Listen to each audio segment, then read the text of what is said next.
Hi everyone, this is Jim. Welcome to this Blitz chess postmortem video. This is a postmortem of my Blitz chess game number 28. And as I said in the last postmortem video, this game 28 and game 27 provide two contrasting views of common chess mistakes that can cause you the game. So we'll get to that point pretty soon. Talk about the contrasts, and you can view these videos in either order. You can watch this one first and then go back and check out 27 as well, but it's interesting to look at both of them, I think.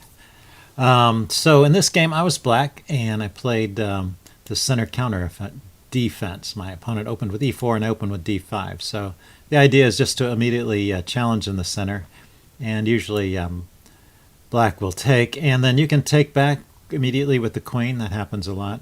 I typically play this other move, knight to f6, intending to recapture with the knight. And this sets up a bit of a trap, I guess. If white were to play c4 here, trying to hold on to the pawn, then black can play either c6 or e6. I usually go with c6 and try and counterattack. And if black takes on c6, you develop a knight, and you've gambited a pawn, but you get an excellent development for it, and it's a good position for black. So anyway, the normal move is just to give this pawn up and play something like d4.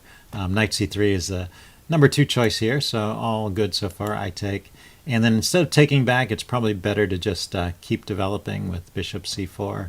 I think you can also play d4 here, and not sure why that's so unpopular, or knight f3. I think those are all good moves. Taking is okay, but it just helps black and gives them pretty much an even game. And allowing me to play e5 is probably good.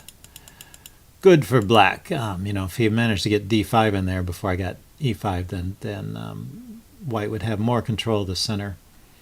In this game, black has a lot of center control, and the queen is safe. Now this knight has been traded off. The knight here to here harasses the queen, but that knight is gone, so it's not available for that.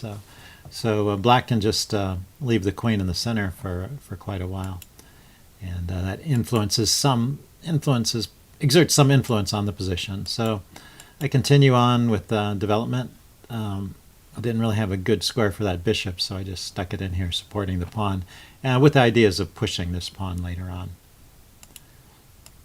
Castle. And so I get all my pieces out. I try and rearrange them a little bit. And he pushes on with d4. Maybe it's a little premature to be opening things up. But everything is okay up till this point, when he plays bishop f3 and attacks this b7 pawn. And I react right away with c6. But the reason I wanted to keep the engine off is I wanted to use this position as a tactical quiz here. There's a neat tactic that black has in this position, and this is worth thinking about. This is the kind of thing that can happen pretty easily in a game, and if you're alert to these tactics, you can pick up these you can pick up those games. So if you want more time to think about this, try and figure that tactic out on your own, just pause the video. I'm going to go ahead and tell you the answer now. The answer is c5, new variation. So what does this do? I'm attacking the bishop, and he can't take it because it's defended, and he has no squares along this diagonal, so he's just going to retreat here.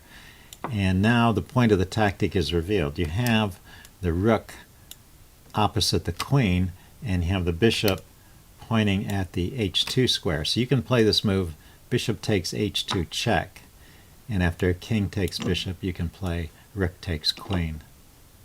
Rook takes rook. So you've won the queen for 2 pieces, for a rook and a bishop, and usually that's quite a good trade for white. And you also got a pawn. So you got a queen and a pawn, and you just gave up bishop and a rook. So that gives black a good game there. So that would have been an interesting tactic. So back up in this position, it's a 2-step tactic. You have to recognize that first of all, you have the rook and the bishop here are set up to attack the queen and to deliver this check, and the only thing that's stopping you is this bishop here on f3. And so by throwing a pawn forward, you push the bishop off of this line, and then that opens up this file for the discovered attack on the queen. So keep your eyes open for things like that. I missed that during the game. I actually thought about it in this position here. I was thinking, oh, I can push c4 here and set up this tactic, but he immediately moved his queen. So that was my chance, and I missed it. So the game continues here, and the instructive mistake I was talking about in the introduction actually occurs fairly soon. Except for that one tactic that I missed, the computer thinks the game is very even. So basically both sides are playing well and not making mistakes. And this is okay. And I actually was just worrying about these pieces, and I sort of forgot. Well, I knew the queen had to continue to protect the bishop, but I sort of forgot or did not think about what would happen if the bishop got trapped there. And so when my opponent played g3, that was kind of surprising to me. But what's interesting about this is that g3 is not a good move. This is better for black than for white. And the reason is, well, I'm going to lose the bishop anyway, so I might as well sacrifice it for some pawns. So I take, he takes back, and I take with the queen. And this is the contrast with the previous game. In game number 27, there was an active queen that got into my camp, but later became a liability and actually was able to win by trapping the queen. In this case, I get my queen into my opponent's camp, but this is much more dangerous. There are things in his camp that are unprotected. This pawn is unprotected. The bishop is protected once, but it's attacked twice, so it's under threat. So my queen is arriving in my opponent's camp, near his king, and his pieces are not adequately defended. So now this is very dangerous for white.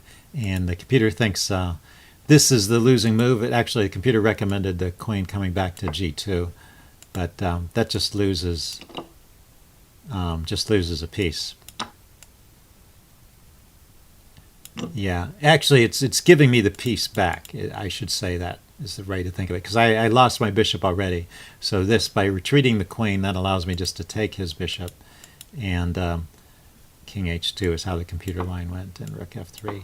And so the computer thinks that black is better here, of course. Black is 2 pawns up, but anyway, this was white's best chance at that point. After queen takes g3 with this kind of double attack, white tries to counterattack. So he plays queen b7, attacking my undefended rook here. But now I can deliver a series of checks, starting here, king g1, rook g6 check, king f2, queen h2 check, king f1. And now actually I missed. There's actually a mate in 2 or 3 here with rook f6. And the king has no moves. The queen is guarding this whole row and that square too. So the queen guards that square in this row. And so a rook here, the king has no moves, and if he interposes with the bishop, the queen just takes it. The bishop goes here. Yeah, so it's just a forced mate in 2. I missed that. We back up. I was a little worried about this rook here that was still hanging. I knew if I couldn't deliver a check every move, I was going to just lose that rook. So I decided to move that rook to safety. This is still winning, of course, because the queen on the second rank here is cutting off the king's escape, and he really has no way out of the box. And so I'm still winning, and this move here just allows me to win a little quicker with queen h3 check. And so so that's what I wanted to compare and contrast about the 2 games. So this is a game where white allows the black queen into the camp, and the black queen is tremendously destructive being inside the camp. And in the first game, in game number 27, white allowed the black queen into his camp, but everything was protected and the queen ended up getting trapped. So those are the two, the flip side. This is the flip side. One game is the flip side of the other game. it can be really strong to get your queen into the enemy's camp, but you always have to be alert that it doesn't get trapped. And inviting the queen into your camp like this can be a big mistake. So that's why g3 is just a mistake, even though it looks like it's winning material at first. The queen coming in near the king and attacking things is just too strong. So that's it for this postmortem video. If you have any comments, leave them in the section below, and I'll see you next time. Thanks. Bye.